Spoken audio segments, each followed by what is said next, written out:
জাহিদ হাসান বৈষম্য বিরোধী আন্দোলনের একজন সমন্বয়ক ছিলেন, এখন দপ্তর সেলে সম্পাদক হিসেবে কাজ করছেন। আপনারা কিছুক্ষণ আগেই ঢাকা বিশ্ববিদ্যালয় ক্যাম্পাসে কুয়েটে যে ছাত্রদের উপর হামলা হয়েছে, অন্তত 30 জন আহত, তার প্রতিবাদে একটি সমাবেশ করেছেন এবং এই হামলার দায় যতটুকু সংবাদ মাধ্যমে এখন পর্যন্ত আসছেন, শিক্ষার্থীদের ভাষায় যতটুকু বোঝা যাচ্ছে ছাত্রদলের উপর বর্তায়। তার মানে কি আপনাদের যাদের সঙ্গে জুলাইয়ে ঐক্য হয়েছিল সেই ঐক্যে ফাটল একদম দৃশ্যমান কিনা?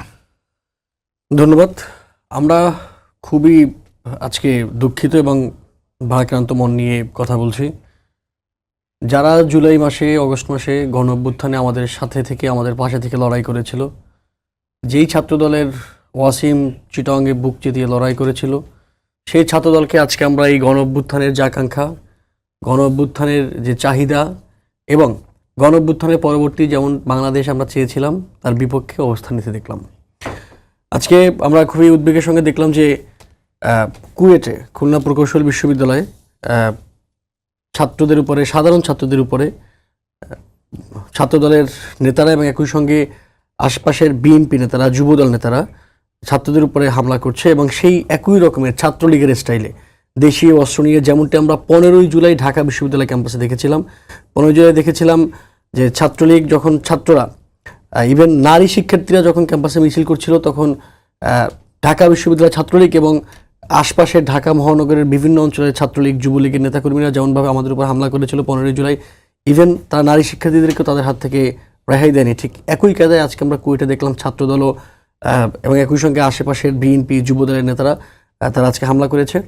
আমরা মনে করি, আমরা চাই, বৈষম্যবিরোধী ছাত্র আন্দোলন চাই, জুলাই অগস্ট মাসে গণ অভ্যুত্থানের সময় যে দৃঢ় ঐক্য পুরো বাংলাদেশের ছাত্রদের মধ্যে দেখা গিয়েছিল, যে ঐক্যের ফলেই গণ অভ্যুত্থান হয়েছিল বলা চলে, সেই গণ অভ্যুত্থানের ঐক্য কোনোভাবেই ছাত্রদল কিংবা অন্য কোনো ছাত্র সংগঠন নষ্ট করার চেষ্টা করবে না।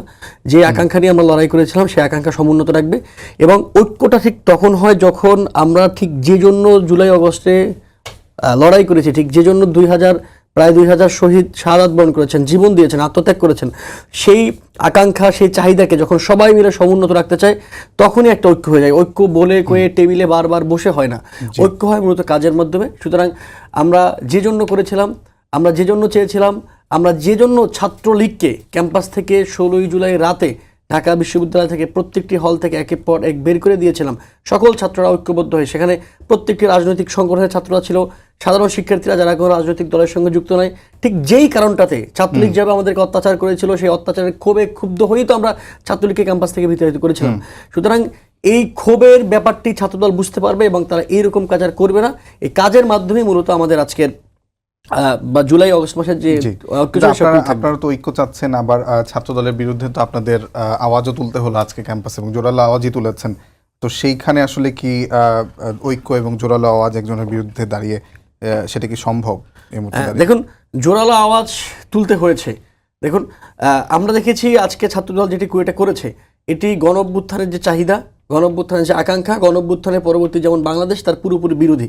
সুতরাং যদি ছাত্রদল এরকম কাজকর্ম আরও অব্যাহত রাখে, আমরা নিশ্চয়ই ছাত্রদলকে ওই ছাত্রলীগের মতোই ক্যাটাগরাইজ করতে বাধ্য হব, যেমনটি আজকে আমরা দেখলাম। এবং